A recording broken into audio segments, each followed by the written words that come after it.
and live from Brussels, it's ZN Live. That's right, we're very excited actually to be here today in the office in Flagey. Behind me, an amazing hashtag of EU influencer. Next to me, Leora. And in another room in the office, we have Philip and Katinka, who are two event experts with decades of experience at running events, whether it's in the room, online, hybrid. And we're very excited to work with them once again, because we work on many, many projects together with them on the EU influencer event. And today we're doing some recording, we're preparing some shots, we're doing some editing. So a lot going on in this office, but we wanted to talk about some key trends happening in the bubble. And basically, I think that the big question for everyone is what's happening? Are we going all the way back to face-to-face events after the pandemic, or are we doing a mix, or is it online? And I just want to turn to you both, Philip and Katinka. What is your sense of what is happening and what September is going to be like? Okay, thanks, Phil. It's been a strange time, as we know, and as venues opened up again at the end of last year and the beginning of this year, there were many events that had been postponed, and everybody wanted to get back together. And effectively, that's what's happened. There's been a flood, a tsunami, if you like, of events that have been going on where people have been coming back together, which has been fantastic. Many of those started as hybrid, because there was still the belief that some people would be not able to attend and would be remote. And that has been a little bit the case, but not so much.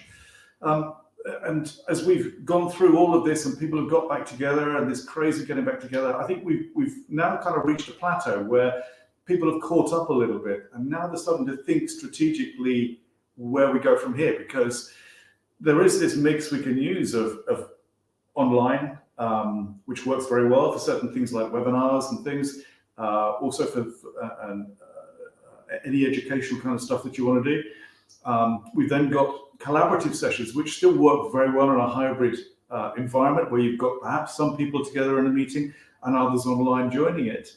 But we still have hybrid elements to events as well, where we're bringing in remote speakers.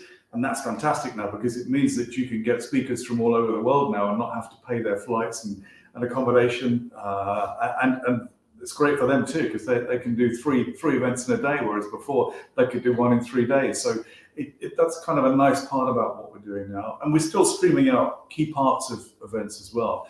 But I feel a change is coming. I think now that people have got that mad rush out the way and everybody got back together and have enjoyed partying and champagning, I think we've kind of reached the point now where we're thinking about what's right for what particular session we're doing. And I think organizations now are looking strategically ahead at what they do. Which bits should we do now? Hybrid. Which bits should we do online? Which bits should we do in person? And I think looking ahead, maybe there's a recession coming. I think there is a recession coming. So my gut feel is we actually should and will start heading back towards the online environment. We know how to do it. Plenty of tools out there to do it now. So I think we have a lot of options going forward. But I think recession is a key to perhaps how the trends will look in the months ahead. What are some of the best tips for online events? How can you make them engaging? How can you make them interesting? How can you make them more than just a Zoom or a Microsoft Teams meeting? There's a lot of things you can do. There's a lot of software out there now, actually, that is very easy to use as an organization to make things a lot better. I mean, StreamYard that we're using now is one of those. But there are a lot of others out there: vMix, Wirecast, OBS. Those environments that allow you to do a lot more imaginative things, certainly with the visuals. But there's other things out there like NDI. And NDI, for anybody who's not come across it, look it up. It's a free suite of software that effectively allows you to move images around not just local area networks anymore, but wide area networks too. So people in different places can contribute different things now to things that you're doing online, and not just to switch the person who's speaking on the screen. So there's an awful lot out there that you can do. In terms of engagement, I think the key is always plan what you're doing in terms of getting people involved. Don't necessarily do it on the fly. Make sure that as you plan the elements of that, how do you involve the people that are there? What do you involve them in? How do you get the people that are online to react with the people perhaps that are in a studio environment or in an office environment? So it's there's no one magic formula. I think that the key is planning it and looking at what do you want to get out. What does a successful meeting look like at the end? What did you want to get out of it? And I think plan on that basis, and I think that is the right way to approach it. Yeah, and I think that's what we've been doing on EU Influencer. We've tried different things. Obviously, over the years, we went from fully in person with a bit of streaming, which wasn't very effective because we were really focused on the in person. Then, of course, we've done online events, and this year we're actually doing the event in multiple places. So there will be an online event, and that's where we're putting all the energy because we want it to be a smooth experience. We want people to be able to follow the story. But of course, on Twitter, online, we really want to have a conversation taking place. And we're also going to be exploring the metaverse, which is a space that for us is a playground for new ideas and new ways of doing things. Now, I want to come to Katinka because I know that you focus a lot on the content and bringing the story together. What is your advice to moderators and people who organize events when they have to find the best way of combining the online, the room, those external moderators? So how do you do it? I mean, of course, Philip said that you want to plan, and I think that makes a lot of sense. But how do you basically factor in the things that go wrong, which I guess happens in every event? Never. And how do you make sure that things work as effectively as possible, even despite all these challenges? Yes. So I think one of the, let's say, big lessons learned or experience, thanks to experience learned I think a lot of event organizers is basically how do you combine the online and the live participant engagement. And I think, at least from my personal point of view, before COVID, I was more like black and white. I could do this or that, and I didn't really see the colors in between, what variation could be.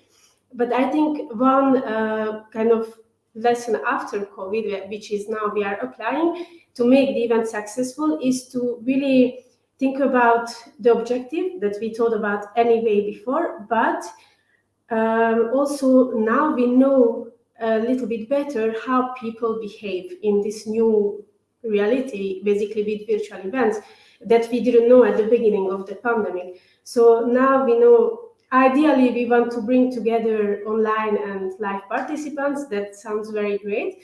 But in reality, how people behave, it's not always so black and white that we just can do this, just use a tool, get everyone involved, and everybody will play the game, because not everybody is playing the game. So it's very important to know the audience, what type of people they are, what are they interested or not interested, what type of engagement works for them, and then just try to match to the event objectives what will work for that type of event to achieve your objectives. So sometimes it's really the conversation in the room, which is more efficient. And in that case, maybe you don't need to bring together, because those who are online, they are passive, they will not have such a nice experience. So maybe in some sessions, we just don't offer online interaction. But for another session, let's say in the same event, because we want to engage with the online participants, we can be creative and come up with another setting where we bring these online participants to the event, and maybe in that scenario, those who are in the room, they are a little bit maybe more passive, they are listening or just getting the information and not talking to each other, online and live participants. You see more and more examples of events, online events, being in a TV show format. which I personally find very appealing, which also means that you need to pre-record, as we are doing today for e-influencer, certain bits and pieces in order for them to be smoother, less, less like this, like I'm live now and I'm stuttering, which you don't have when you pre-record, right? But of course it's more work because you need to prepare, and how do you feel about this? Do you like this development? I mean, that's a really important aspect of events now, because in the past it wasn't so important. Maybe somebody would send a video in and you might show that as part of the event. But in fact, we've moved a long way, and social media and other platforms have helped that a lot, because people expect now a bit more of a show, which means that if you are doing something online, now people are expecting just a little bit more than people talking and a panel discussion. They're actually expecting something that's got some good video content there. The other thing to bear in mind is, when we've looked back at the online stuff we did for nearly 2 years, the average time that people watch online is no more than 35 minutes, which means that if you're starting to plan 1.5 hour sessions for people, forget it. You're not going to have your audience that long. And the other thing is, think about, in the evenings, you might sit down and binge watch three episodes of a show. And why do you do it? Because it's interesting. They've made it interesting. So I think it becomes more and more the norm now to do some pre-recording for events where you've got just a little snippet and a little teaser of what's to come in the event that you can post online. Now we record most of the content for most of the events we do, and that's then edited into a little format afterwards of a highlight of the show and other stuff that we can put out of sound bites and things on social media. So it becomes more and more important to the story of the event as much as the content of the event itself. So yeah, it's going forward. We'll see so much more of it. It's definitely the way forward, because it keeps your interest. Yeah, and I think there's maybe if I can add to that, is also to the story of the event. It continues beyond the event, so it's not only okay, the event is done and we go home, but we want this nice post-event video, and with more well-thought objective than before, because before maybe we just wanted to have a nice souvenir, the event was nice, everybody enjoyed it, but now we have maybe like a higher objective, use it for next events, use it for getting a message through, because of maybe the travel or the different travel restrictions, or the different crises. For whatever the reason is, people cannot get to the event. With a video, after the event, you can still pass a message. So that's also what we notice, is this kind of virtual element, but on a different dimension, let's say, post-event phase. Yeah. And the other thing to seriously consider is when you've got some good speaking talent together, don't just bring them together for the 45 minutes they're on stage together. Use them while they're there. Do interviews with them. Do a little discussion between the talent. You can actually use that then as things that you can put online at a later stage to highlight things that you as an organization want to highlight to your own audience. So if the talent is there, use it to its full. And again, it's the ability to record those things now and to edit them and to put them in whatever format you want. Again, think about it. It's don't waste your talent. Yeah, and I think there's a basic thing that you described, which is the kind of fragmentation of the content of the event. And again, it's basically, many people do not want to consume the whole event in 45 minutes or in an hour or two. But what they want to do is to look at a 5-minute clip, a 10-minute clip, a podcast, different versions. I find myself, for long podcasts, which I find interesting, but I don't always have time to listen to the 2-hour thing. But I really like to have the 1 minute or the 10-minute or the 15-minute specific focus on one element.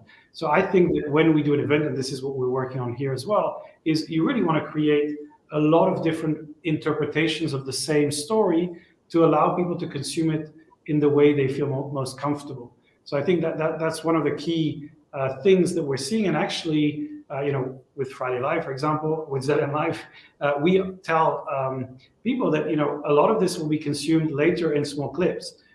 Some people will watch it live, some people will re-watch it later, but a lot of people will just watch the 2-minute clip or the 1-minute clip, and that in aggregate will probably be much bigger than the one thing. So I think that's one really important consideration. Now, the thing you mentioned earlier, Philip, was about the recession. Yeah. And when we're looking at trends, I think it's very interesting. Obviously, we've had the pandemic where everybody was forced online. Then we've had maybe what you could call revenge events, which is people coming back, with really a lot of intensity, saying, I need to meet people, I need those drinks, I need to, have to compensate for all this thing that didn't happen. But now the reality is we have a recession coming up. Cost of travel is probably going to be massively restricted in a lot of places. So we are likely to go back to an online form of event simply by necessity, not because people want it and not because there's a health concern attached to it. So what do you think the shape of the event will look like from September onwards? Because I think we have a lot of physical events still on the books right now. But what I feel is that in the next 2 months, as the recession starts biting, those cuts will come in. So what do you think the impact's going to be of that? That's a difficult one to judge. Certainly talking to some of the people and our clients out there in the industry, in various parts of the industry, I think that there's a number of considerations about how they take this forward. And there is the ability, for instance, to do some localized events where you're bringing people together. There's the ability to actually bring people together in one office, bring people together in another office, and link the two offices so that, again, you can collaborate and work on stuff that way. But I think people perhaps are looking forward to smaller but more frequent events on a localized basis or an online basis, and then perhaps bringing everybody together less frequently for those sessions where people are meeting in person. So I think it's going to be a little bit more fragmented. I think there'll be concentration on certain parts of things that you want to discuss, certain part of things that you want to get out there and want to have contribution on. And I think the larger events perhaps will take a back seat for a while. We'll see, but I think talking to clients out there at the moment, they're looking at compartmentalizing, having smaller events, more frequent, just involving the people that they need to involve at that particular time. So I think that could be a way forward. I think it's moving from the blockbuster movie format to the Netflix series, cutting into smaller and smaller pieces. That's an analogy. Yeah, absolutely. And, I think what's very interesting is that it probably works better to do smaller and more frequent events, especially if you're trying to affect the conversation or you're trying to spread a message, because the big events, especially the longer the events, I think the less you're able to remember, you're not able to watch all the speakers. And so a lot of things get lost, and people, they go to the keynotes and then they don't really have time to catch up. They do networking, but essentially a lot of the content that, you spend a lot of time and money preparing to get the fly over the speakers and get the whole story, people don't get to experience. So I think if you think about, instead of a big event, a series of smaller pieces, both with interviews and perhaps meetings and perhaps little discussions, I think you're much more likely to get a lot more impact, probably at a much lower price in absolute terms.